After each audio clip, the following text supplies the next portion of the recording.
Macam mana tu kan? Okey, saya memang dulu saya tak boleh terima lah. Saya balik umrah kali pertama, kedua, saya memang terus terang lah. Kenapa dah balik umrah hati tak boleh sabar dengar? Bukan soal tu. Sebab kita balik umrah, kita ada benda-benda yang kita dah baiki. Tapi pada saya, bukan untuk bahan umum. Itu kita dengan Tuhan. Dalam hidup ni kita ada macam-macam chapter kehidupan kita. Bangun pagi lain, tengah hari lain. Jadi kita ubah yang mana kita dah buat. Tapi bila saya balik, saya dapati masyarakat, bukan semua ya, sebahagian melampau-lampau biadabnya, mempertikaikan siapa sebenarnya Azwan Ali selepas balik umrah. Itu hak mereka. Saya tak heran pun dengan mulut-mulut longkang dia orang tu. Tetapi bagi saya melampau-lampau. Maksud saya ada sebahagian tu melampau-lampau yang menghina dari segi dia melampau-lampau mempertikaikan tentang usaha saya pergi umrah tu. Jadi cara dia orang menghina tu saya rasa susah saya nak terima. Ada orang melampau, dia orang marah kena pegangan politik Azwan ke atau saya rasa semua faktor berkecamuk. Saya sebenarnya dihimpit bukan hanya kontroversi peribadi saya bergaduh dengan artis, mulut membidas orang, membidas menteri, membidas masyarakat, tapi juga saya menjadi kontroversi hanya kerana cerita-cerita keluarga yang melampau-lampau yang terus orang kata menjadi bahan front page. Saya ingatkan setelah bertahun-tahun hal keluarga saya senyap, rupanya makin menjadi-jadi. Jadi pada saya itu semua menjadi satu faktor Azwan Ali terus diperkatakan, daripada hal mak dia, adik-beradik dia, keluarga dia, ipaduai dia, sampailah kepada hal dalam kain dia, pondan dia, career dia, kena ban dia, macam-macam. Tapi saya rasa saya boleh claim diri saya sebagai orang yang paling kuat menerima ujian Allah SWT. Kita ramai artis yang telah menerima ujian daripada Tuhan, tapi I'm the worst, I must say that.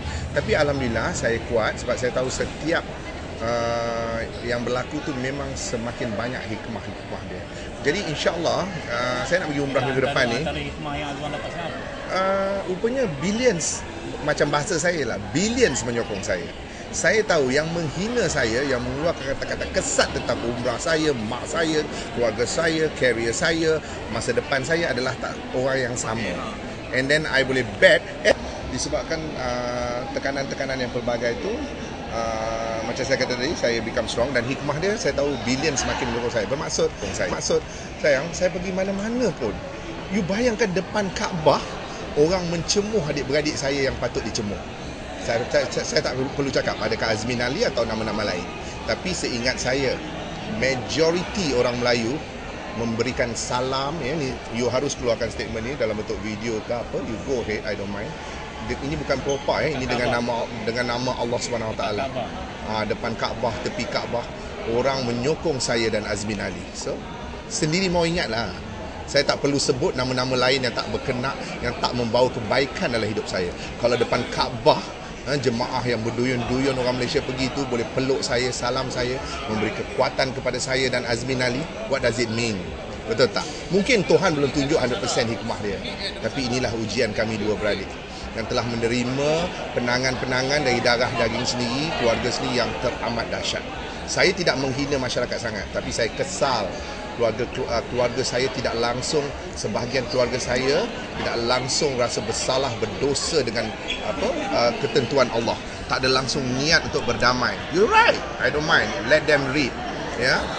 Anak beranak saya yang dulu darah daging saya harus dedahkan. Mereka ni lah sebenarnya yang memperosakkan seluruh Melayu di Malaysia, sebab Melayu Malaysia jadi confused. It's not the society to be blamed. Letak sini Azwan Ali claim bahawa family dia yang patut di blame sebab masing-masing tak muhasabah diri. Tulis situ, masing-masing besar kepala, masing-masing ego, tapi tidak Azmin Ali. Berkali-kali jangan kata saya menghentam Azmin Ali.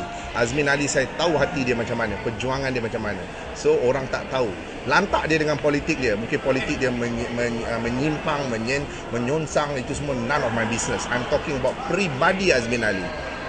Itu saya jawab. Bagaimana kalau mungkin satu hari mungkin Azwan nak libatkan diri dalam politik agaknya? InsyaAllah saya akan libatkan politik dan saya akan hentam puak-puak yang tidak berpijak di bumi yang nyata, yang sentiasa mengaibkan orang. Kenapa kita mesti politik mengaibkan orang? Bukankah politik ada banyak faktor lain untuk kita berjuang dan mempertahankan nasib rakyat daripada mencerita dalam kangkang orang, seluar dalam orang, kain kain kelangkang orang lah. Jadi saya rasa saya akan berjuang dalam politik dalam nada yang lebih tegas, insyaAllah. Tak ingin nak jadi wakil rakyat. InsyaAllah saya akan berangan nak jadi wakil rakyat depending on the next election. Mungkin not now, tapi saya rasa 10 tahun daripada sekarang saya ada hajat untuk untuk menjadi seorang wakil rakyat, insyaAllah. Thanks a lot.